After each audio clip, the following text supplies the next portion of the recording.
बिस्मिल्लाहिर्रहमानिर्रहीम। अस्सलामु अलैकुम। मैं आपका प्यारा दोस्त मोहम्मद शेब और आप देख रहे हैं Mughal electric products YouTube channel. उम्मीद करता हूं कि आप सब खैरियत से होंगे। तो आज की वीडियो में हम सीखेंगे वॉशिंग मशीन के टाइमर का कनेक्शन करने का तरीका। देखिए, वॉशिंग मशीन के टाइमर में 6 तारें निकलती हैं।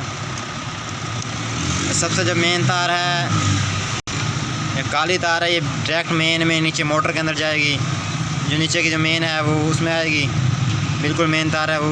जो ये नीली तार होती है, सबसे पहली जो तार होती है, ये घंटी की, जो कि यहाँ हमने घंटी ख़राब हुई पड़ी है, घंटी में नहीं इस्तेमाल करनी, तो ये घंटी में लगती है, इसे हमें साइड पर कर देना है। दूसरी, उसके बाद ये सफ़ेद तार आ जाती है।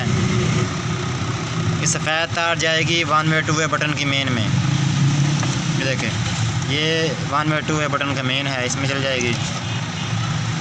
और उसके बाद आ जाती है ये माल्टाई रंग की तार। ये माल्टाई रंग की जो तार है, ये जाएगी दूसरी मेन में, मोटर की मेन में लगेगी ये जाके। ये मोटर की मेन में जाएगी।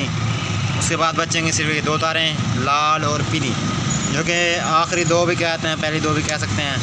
तो वो 1 वे 2 वे के दोनों पॉइंट में चले जाएगी।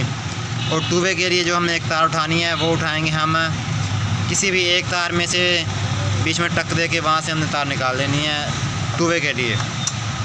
एक कैपेसिटर की तार ये हो जाएगी, एक हो जाएगी ये जो माल्टाई रंग की है ये, और जो मेन है वो काली हो जाएगी, ये वाली काली। मज़ीद अच्छी वीडियोस के लिए हमारे चैनल को सब्सक्राइब करें, बेल आइकन को प्रेस करें, ताकि आने वाली वीडियो का नोटिफिकेशन आपको मिल जाए।